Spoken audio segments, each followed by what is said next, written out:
नमस्कार, state live में आपका स्वागत है। मैं हूं माधवी पांडे आपके साथ। बात करते हैं बिहार की। बिहार के मुख्यमंत्री नीतीश कुमार ने एक अड़े मार्ग स्थित संकल्प में रिमोट का बटन दबाकर पंचायती राज विभाग के अंतर्गत 7,160 करोड़ रुपए की लागत की 2,615 पंचायत सरकार भवन और राज्य पंचायत संसाधन केंद्र सोनपुर के भवन का शिलान्यास किया। साथ ही 13 जिला पंचायत संसाधन केंद्रों, 65 पंचायत सरकार भवन, ई ग्राम कचहरी, कोर्ट मैनेजमेंट सिस्टम और जिला परिषद पोर्टल का भी उद्घाटन किया। इस अवसर पर आयोजित कार्यक्रम का संबोधन करते हुए मुख्यमंत्री ने कहा कि हमारा शुरू से ही पंचायत सरकार भवन बनाने पर जोर है। हमारा विचार है कि पंचायती राज संस्थाओं में वैसी व्यवस्था हो जो राज्य सरकार की होती है, इसलिए हमने इन भवनों को पंचायत भवन न कहकर पंचायत सरकार भवन कहा है। हमने प्रत्येक ग्राम पंचायत में पंचायत सरकार भवन बनाने का लक्ष्य निर्धारित किया है।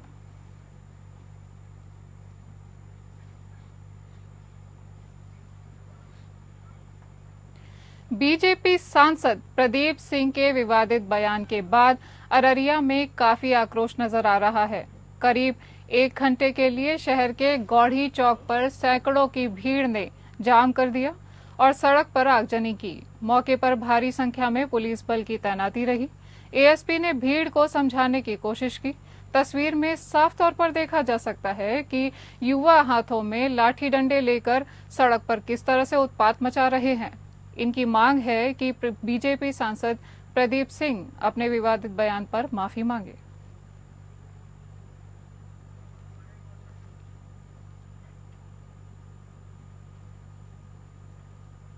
आपको बता दें कि बीजेपी सांसद प्रदीप सिंह के विवादित बयान के बाद अररिया में काफी आक्रोश नजर आ रहा है। करीब 1 घंटे के लिए शहर के गौढ़ी चौक पर सैकड़ों की भीड़ ने जाम कर दिया था और सड़क पर आगजनी की। मौके पर भारी संख्या में पुलिस बल की तैनाती रही। एएसपी ने भीड़ को समझाने की कोशिश भी की। तस्वीर में साफ तौर पर दिखाई दे रहा है कि युवा हाथों में लाठी डंडे लेकर सड़क पर किस तरह से उत्पात मचा रहे हैं। इनकी मांग थी कि बीजेपी सांसद प्रदीप सिंह अपने विवादित बयान पर माफी मांगे।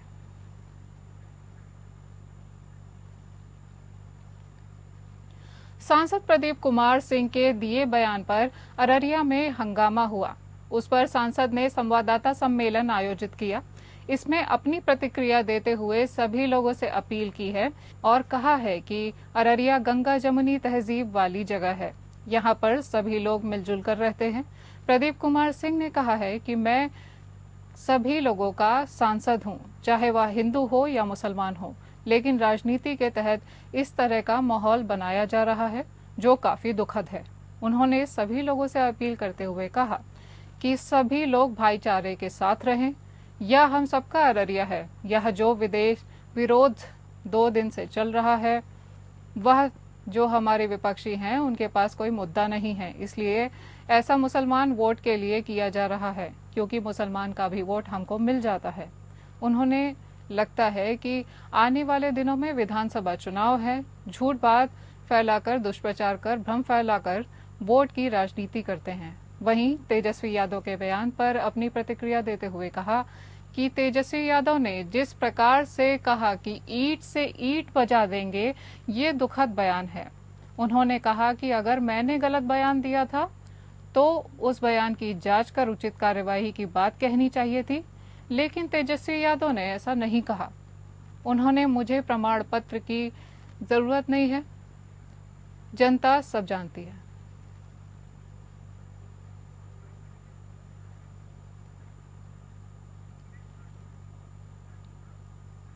खबरों में आगे बढ़ेंगे। अब खबर झारखंड से होगी। केंद्रीय राज्य मंत्री संजय सेठ ने झारखंड में बांग्लादेशी घुसपैठियों की बढ़ती संख्या पर चिंता जताई है। उन्होंने कहा कि राज्य में एनडीए की सरकार बनते ही घुसपैठियों को यहां रहने का अधिकार नहीं रहेगा। अपने कार्यालय में पत्रकारों को संबोधित करते हुए संजय सेठ ने कहा कि अभी तक हम संथालों की बात कर रहे थे, लेकिन स्थिति ये है कि अब बांग्लादेशी घुसपैठिए रांची तक पहुंच गए हैं। उन्होंने कहा कि राजनीति में रहने वाले फेरी वाले खुद को मुर्शिदाबाद का बताते हैं, लेकिन हकीकत ये है कि वे बांग्लादेशी घुसपैठिए हैं जो यहाँ के मजदूरों का हक मार रहे हैं। हम पैसे में काम कर रहे ये फेरी वाले यहाँ के मजदूर और इनके परिजनों का हक मार रहे हैं। राज्य में एनडीए की सरकार बनने के बाद उन्हें यहाँ रहने का अधिकार नहीं रहेगा। इस मौके पर संजय सेठ ने राज्य सरकार के कामकाज की आलोचना करते हुए कहा कि आज से ठीक 1 महीने बाद यानी 23 नवंबर को यह सरकार बर्खास्त हो जाएगी। सरकार की वादाखिलाफी से राज्य की जनता परेशान और ठगा हुआ महसूस कर रही है। इस सरकार ने युवाओं से लेकर मजदूरों तक सभी को ठगा है। केंद्रीय राज्य सरकार मंत्री संजय सेठ ने रांची लोकसभा क्षेत्र में आने वाले सभी 6 विधानसभा क्षेत्रों में भाजपा और एनडीए प्रत्याशियों की जीत का दावा भी किया।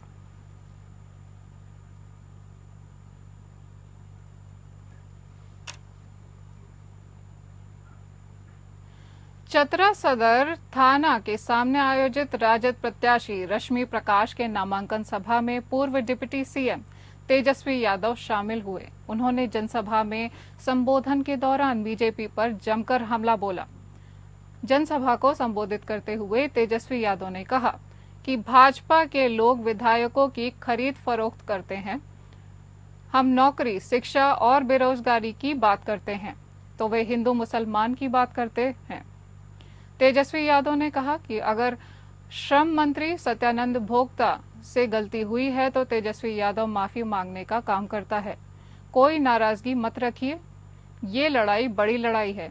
चतरा झारखंड के साथ संविधान, लोकतंत्र, गंगा यमुनी तहजीब को बचाने की लड़ाई है। इसलिए आप सभी को एक होकर लड़ाई लड़नी है। झारखंड और बिहार दोनों जगह साजिश की जा रही है। बीजेपी विधायकों को खरीदने की साजिश में जुटी हुई है। बीजेपी लोकतंत्र को खत्म करना चाहती है, हमारे देश के संविधान को खत्म करना चाहती है।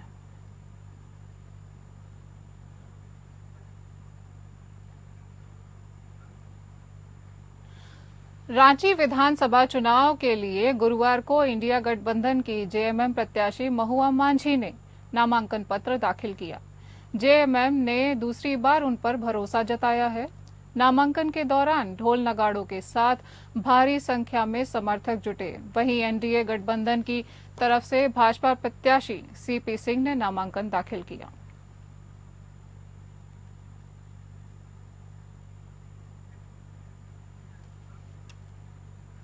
बोकारो अनुमंडल कार्यालय में चंदन कियारी से बीजेपी प्रत्याशी सह नेता प्रतिपक्ष अमर कुमार बावरी ने चास अनुमंडल पदाधिकारी के कार्यालय पहुंचकर नामांकन किया। उन्होंने भूमि सुधार उपसमाहर्ता सह निर्वाची पदाधिकारी प्रभाष दत्ता के पास अपना नामांकन पत्र जमा किया। नामांकन के बाद उन्होंने मीडिया से बातचीत करते हुए कहा कि राज्य में जेएमएम की भ्रष्टाचारी सरकार से जनता ऊब चुकी है। उन्होंने कहा कि चंदन कियारी की जनता के पास मौका है तीसरी बार हैट्रिक लगाने का। वह जनता के पास जाएंगे। जनता इन भ्रष्टाचारी सरकार को उखाड़ फेंकने के लिए उन्हें जरूर चुनेगी।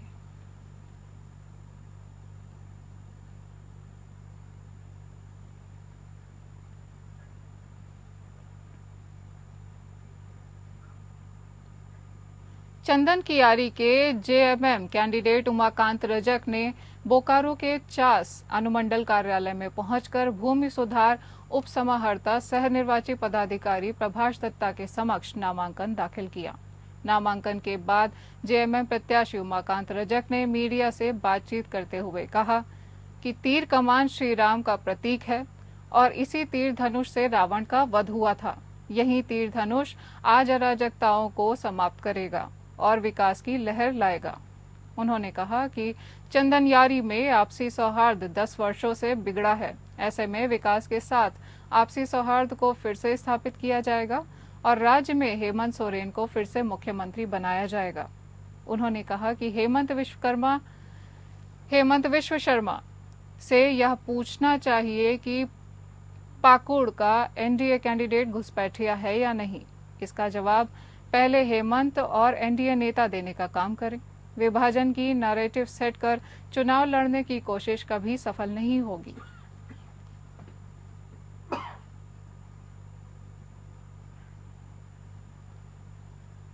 बेरमो विधानसभा सीट से कांग्रेस के प्रत्याशी कुमार जयमंगल सिंह उर्फ अनूप सिंह ने तेनूघाट अनुमंडल निर्वाची पदाधिकारी के समक्ष अपना नामांकन दाखिल किया। इस दौरान कुमार जयमंगल सिंह ने विपक्ष पर जमकर निशाना साधा। कांग्रेस के प्रत्याशी कुमार जयमंगल सिंह ने बेरमो से बीजेपी प्रत्याशी रविंद्र कुमार पांडे के बयान पर गरजते हुए आरोप प्रत्यारोप का जवाब दिया।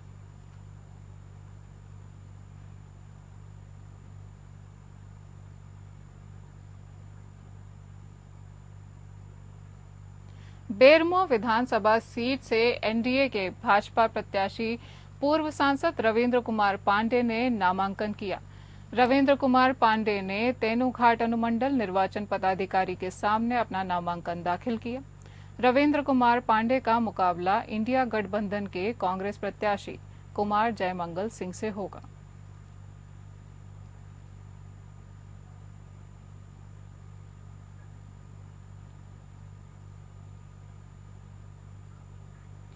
लोहरदगा विधानसभा चुनाव 2024 को लेकर गुरुवार को इंडिया गठबंधन के कांग्रेस प्रत्याशी डॉक्टर रामेश्वर उरांव ने नामांकन किया। कांग्रेस प्रत्याशी डॉक्टर रामेश्वर उरांव ने 2 सीटों का पर्चा दाखिल किया। कांग्रेस ने दूसरी बार उन पर भरोसा जताया है। इस मौके पर ढोल नगाड़े के साथ भारी संख्या में समर्थक जुटे। वहीं एनडीए गठबंधन प्रत्याशी नीरू शांति भगत आजसू सुप्रीमो सुदेश कुमार महतो की पत्नी नेहा महतो के साथ पर्चा दाखिल करने पहुंची। छत्तीसगढ़ के मुख्यमंत्री विष्णुदेव साय ने रायपुर के रोहिणीपुरम स्थित सरस्वती शिशु मंदिर में आयोजित क्षेत्रीय संस्कृति महोत्सव 2024 का शुभारंभ करते हुए कहा कि नई पीढ़ी को संस्कारवान बनाने और भारतीय संस्कृति से जोड़ने में विद्या भारती द्वारा महत्वपूर्ण कार्य किया जा रहा है। उन्होंने कहा कि इस 3 दिवसीय संस्कृति महोत्सव में नई पीढ़ी के बच्चे अपने सांस्कृतिक गौरव से परिचित होंगे, साथ ही वे संस्कारवान भी बनेंगे। इस मौके पर मुख्यमंत्री ने नई शिक्षा नीति 2020 के सफल क्रियान्वयन के लिए सरस्वती शिशु मंदिर रोहिणीपुरम में आवश्यक संसाधनों की व्यवस्था के लिए 50 लाख रुपए की राशि स्वीकृति की घोषणा की है। मुख्यमंत्री ने कार्यक्रम में कहा कि उनकी सरस्वती शिशु मंदिर से बचपन से जुड़ाव रहा है। भारतीय संस्कृति के संवर्धन के लिए क्षेत्रीय सांस्कृतिक महोत्सव का आयोजन अत्यंत महत्वपूर्ण है। नई शिक्षा नीति बच्चों को सर्वांगीण विकास के लिए सहायक सिद्ध होगी और शिक्षा के क्षेत्र में व्यापक बदलाव लाएगी। उन्होंने विद्यार्थियों के उज्जवल भविष्य की शुभकामना देते हुए निरंतर मेहनत करने के लिए भी प्रेरित किया।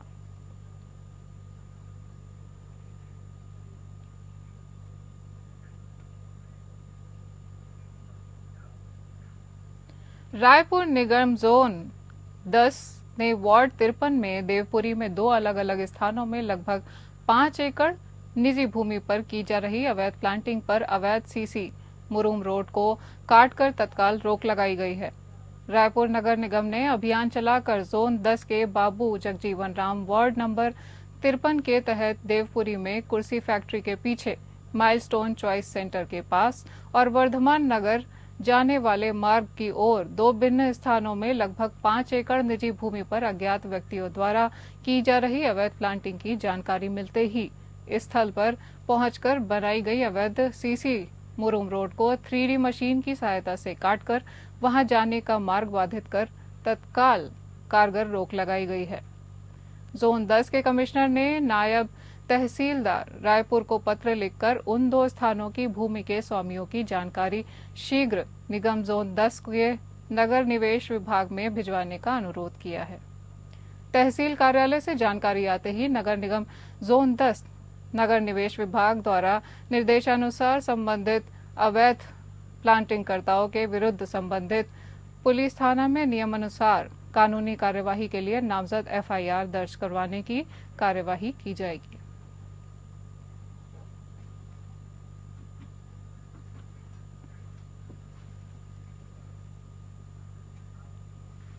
कवर्धा कलेक्टर गोपाल वर्मा ने जिले के कवर्धा विकासखंड के ग्राम बटुकराक्षार में निर्माण हुए सीसी रोड का निरीक्षण करते हुए उसकी गुणवत्ता की जांच की। सीसी रोड की गुणवत्ता में खामियां पाई गईं। कलेक्टर ने रोड की खराब गुणवत्ता पर कड़ी नजर जाहिर की। कलेक्टर ने मौके पर स्वयं ही कुदाली से रोड को खोदकर सीसी सड़क की गुणवत्ता की जांच की। उसके बाद उसी स्थान पर रोड मशीन द्वारा सड़क को कटवाकर उसकी जांच की, जिसमें सड़क की गुणवत्ता मानकों पर खरी नहीं उतरी। इस पर कलेक्टर ने निर्माण कार्य में लापरवाही के लिए जिम्मेदार इंजीनियरों और ठेकेदारों पर सख्त नाराजगी जाहिर की। कलेक्टर वर्मा ने तुरंत निर्देश दिए कि खराब बनाई गई सड़क को उखाड़कर दोबारा से गुणवत्तापूर्ण निर्माण किया जाए। उन्होंने सख्त निर्देश देते हुए कहा कि शासकीय मद से किए जा रहे कार्यों में उच्च गुणवत्ता सुनिश्चित होनी चाहिए, ताकि लोगों को लंबे समय तक इसका लाभ मिल सके। उन्होंने स्पष्ट शब्दों में कहा कि शासकीय निर्माण कार्यों में किसी भी प्रकार की लापरवाही बर्दाश्त नहीं की जाएगी। कलेक्टर गोपाल वर्मा ने ग्राम बटरूक छार के निरीक्षण के बाद ग्राम खड़ौदा खुर्द का दौरा किया, जहां उन्होंने 7 लाख रुपए की लागत से बन रही सीसी रोड का निरीक्षण किया। कलेक्टर ने अधिकारियों को निर्देश दिए कि सड़क की गुणवत्ता सुनिश्चित करने के लिए सड़क को कटवाकर उसकी जांच की जाए। इस दौरान रोड को काटकर सैंपल लिया गया और जांच करने के निर्देश दिए गए। उन्होंने अधिकारियों से कहा कि निर्माण कार्य की गुणवत्ता से कोई समझौता न किया जाए और यदि निर्माण कार्य में कोई कमी पाई जाती है तो उस पर तत्काल कार्यवाही भी की जाए।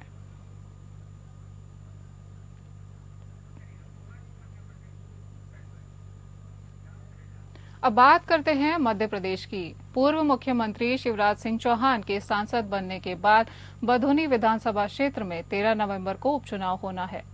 बधौनी विधानसभा से भाजपा ने पूर्व सांसद उमाकांत भार्गव को अपना प्रत्याशी बनाया है, जिसके विरोध में भाजपा कार्यकर्ताओं ने आक्रोश दिखाया है, जिसमें कहीं न कहीं बड़े नेता भी दबी आवाज में इसका समर्थन करते दिखे। भाजपा प्रत्याशी रमाकांत भार्गव को लेकर आज एक बैठक का आयोजन पूर्व विधायक राजेंद्र सिंह राजपूत के समर्थन में सैकड़ों की संख्या में कार्यकर्ता जुटे।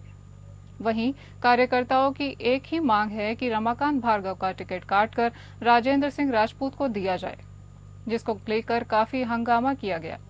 वहीं कार्यक्रम के बीच पूर्व प्रदेश मंत्री रघुनाथ सिंह भाटी पहुंचे और कार्यकर्ताओं को समझाने का प्रयास किया, तो राजेंद्र सिंह राजपूत की तारीफ करते हुए कहा कि जब राजेंद्र सिंह विधायक बने थे उस दौरान क्षेत्र की हालत बहुत खराब थी।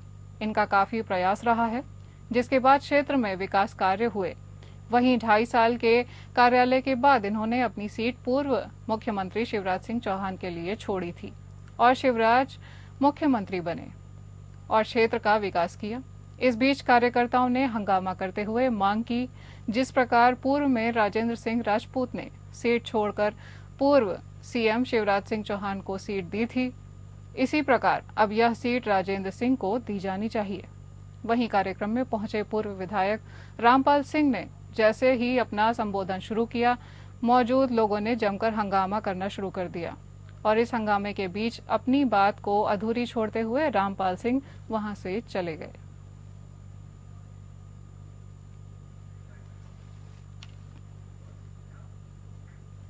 कहते हैं कि संगीत वह कला है जिसे बेजुबान भी समझता है।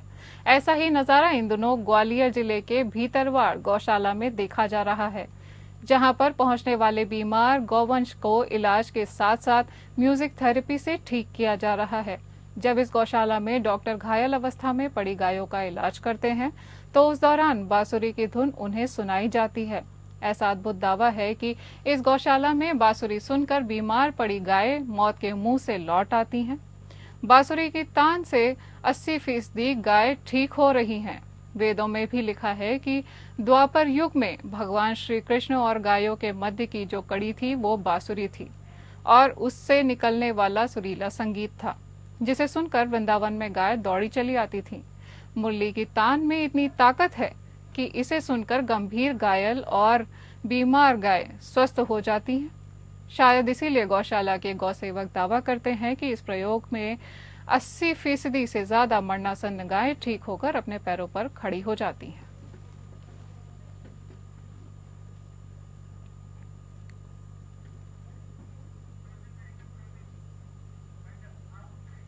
इस बुलेटिन में इतना ही। बने रहिए हमारे साथ, तब तक के लिए नमस्कार।